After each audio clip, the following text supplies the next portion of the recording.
Sir লগত কাৰোবাৰ আছে আছে আয়ো বাইদেউতে ওচৰতে আছা দে অলপ অলপ পাছত কালি এটা নিউজ পাইছিলোঁ। নিউজটো মানে এজন শিক্ষক আৰু এজন নৱম শ্ৰেণীৰ ছাত্ৰী নিউজত আহিছিলে। মই নিউজত গম পাইছিলোঁ। মানে আচলতে মই কথাটো ক'ব খুজিছোঁ যে আচলতে শিক্ষকসকলৰ হৈছে কি, শিক্ষকসকলৰ এইটো কি হৈছে, মানে দুদিন পিছে পিছে আজি চাব অংক মাষ্টৰৰ এইটো লীলা খেলা, কালি অসমীয়া মাষ্টৰৰ লীলা খেলা, পৰহি বোলে এই ছায়েন্স মাষ্টৰৰ লীলা খেলা, এতিয়া আকৌ আহি পেলাই আপোনাৰ হিন্দী মাষ্টৰৰ লীলা খেলা। আচলতে শিক্ষকসকলৰ হৈছে কি, মানে আপোনালোকে শিক্ষক কৰিছে নে ইয়াত মানে স্কুলত আহি পেলাই মানে লীলা খেলা কৰিবলৈ আহে? আপোনালোকে এটা কথা নাজানে নেকি যে মই শিক্ষকসকলকতো অপমান কৰিবলৈ ইচ্ছা নাই, কিন্তু তেওঁলোকেতো শিক্ষকৰ নামত মানে এজন দানৱ হয় তেওঁলোক। কাৰণ তেওঁলোকে চাওক, নিজৰ যদি এজন ছাত্ৰক যদি তেওঁলোকে যদি ভাল নজৰে ভাল দৃষ্টিৰে তেওঁলোকে নাচায়, তেতিয়া সেইজন শিক্ষক বুলিতো গণ্য কৰিব নোৱাৰিয়ে। তেখেতৰ শাস্তি কি হ'ব লাগে একমাত্ৰ এইটো ৰাইজেহে সিদ্ধান্ত কৰিব, তেখেতৰ শাস্তি কি হ'ব লাগে। কাৰণ এজন ছাত্ৰক মাক বাপেকে স্কুলত পঠাই দিয়ে এজন শিক্ষকৰ ওপৰত নিৰ্ভৰ কৰি, যে যিজন শিক্ষক শিক্ষয়িত্ৰী স্কুলত আছে তেওঁলোকে এজন অভিভাৱকৰ দৰে হয়, মানে মাক বাপেকৰ দৰে হয়। স্কুলততো নিজৰ যিমান ছাত্ৰ ছাত্ৰী আছে শিক্ষকৰ বাবে তেওঁলোক সন্তান হয়, আৰু সন্তানক মানে শিক্ষা দীক্ষা দিয়াৰ দায়িত্ব হৈছে শিক্ষকসকলৰ। যদি আপোনালোকৰ ওপৰত যদি ভৰসাই যদি ৰাইজৰ নাইকিয়া হৈ যায়, তেতিয়া আপোনালোকৰ ভৱিষ্যতটো কি হ'বগৈ? আপোনাৰ নিজৰো সন্তান আছে আপোনালোকৰো। মানে মই প্ৰত্যেক শিক্ষক শিক্ষয়িত্ৰীৰ কোৱা, মই শিক্ষকসকলকতো মই শ্ৰদ্ধা কৰোঁ, কাৰণ মই শিক্ষকসকলেতো প্ৰত্যেক মানুহকে শিক্ষা দি বহুত নানান ধৰণৰ শিক্ষা দিয়ে, ইমানখিনি হেৰি কৰে। গতিকে মই শিক্ষকসকলক প্ৰত্যেক শিক্ষকসকলক কোৱা নাই, যিসকল শিক্ষক এনেকুৱা ঘটনাত জড়িত হৈ আছে মই তেওঁলোকক কৈছোঁ যে আপোনালোকে ভৱিষ্যতটো কি কৰিম বুলি ভাবি আছে এইখন পৃথিৱীত?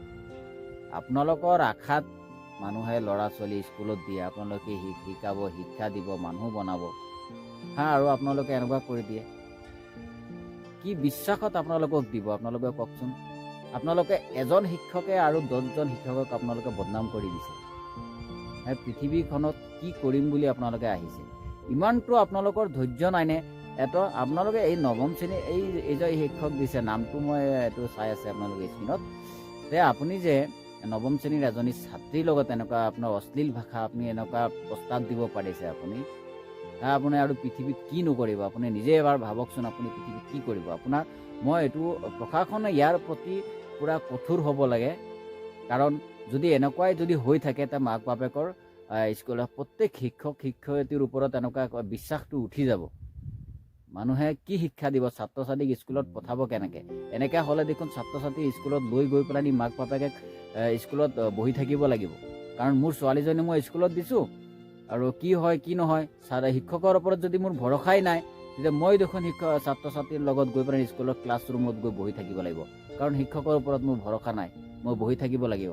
মই প্ৰশাসনক মই কঠোৰ হ'বলৈ মই অনুৰোধ জনাওঁ, কাৰণ প্ৰশাসনৰ এইবিলাক বস্তু চকুত আহিব লাগে। প্ৰশাসনে ইয়াৰ প্ৰতি কোনো গুৰুত্ব নিদিয়ে। আগতো বহুত ঘটনা হৈ গৈছে, প্ৰশাসনে ইয়াৰ প্ৰতি কোনো গুৰুত্ব দিয়া নাই। আৰু যদি দিলেহেঁতেন, তেওঁলোকক কঠোৰ শাস্তি প্ৰদান কৰিলেহেঁতেন, তেনেহ'লে হয়তো আজি এইটো পৰিস্থিতি দেখিবলৈ নোহোৱা হ'ল। আজি এয়া দুদিন পিছে পিছে বোলে অংক মাষ্টৰ, এই বিজ্ঞানৰ মাষ্টৰ, আজি ওলাইছে হিন্দী মাষ্টৰ, আৰু এদিন ওলাব ইংলিছ মাষ্টৰ, আৰু এদিন ফিলচফিৰ মাষ্টৰ ওলাব। প্ৰত্যেক শিক্ষকসকলে এনেকুৱা ঘটনা কৰিয়ে থাকিব। এইটো অসম চৰকাৰৰ চকুতকৈ এইটো নপৰে নেকি? এনেকুৱা ঘটনাবিলাক যে ছাত্ৰ ছাত্ৰীৰ ওপৰত কি বিশ্বাস কৰি পেলাই স্কুলত ছাত্ৰ ছাত্ৰীসকলক দিব? আপোনালোকে নিজে এবাৰ ভাবক।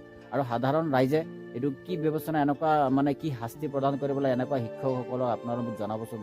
এই শিক্ষকসকলক কম কি আৰু, মানে শিক্ষক যিহেতু মাক বাপেকৰ সমান হয়, মাক বাপেকৰ সমতুল্য হয়, তেওঁলোকক আমি আগৰ পৰাই সন্মান কৰিছোঁ। শিক্ষকসকলক একমাত্ৰ আমি শ্ৰদ্ধা সন্মান আমি আগৰ পৰাই তেওঁলোকক কৰি আহিছোঁ, আৰু তেওঁলোকৰ প্ৰতি ঘিণ ভাৱটো ইমান সোনকালে আহক সেইটো মই নাভাবোঁ। তেওঁলোকক মই অৱশেষত মই অনুৰোধ জনাম যে আপোনালোকক ৰাইজে বহুত সন্মান কৰে।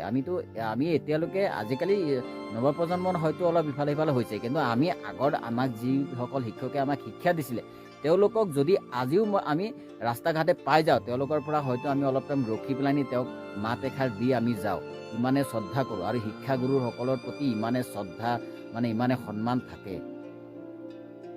আজিকালি হয়তো অলপ নৱপ্ৰজন্মৰ ল'ৰা ছোৱালীসকলে হয়তো নকৰে, কিন্তু আগৰ দিনতো আমি চাইকেল চলাইছিলোঁ। চাইকেল চলায়ো আমি ধৰক চাইকেলৰ পৰা নামি দিছিলোঁ এজন আমাৰ শিক্ষাগুৰুক দেখা পালেই।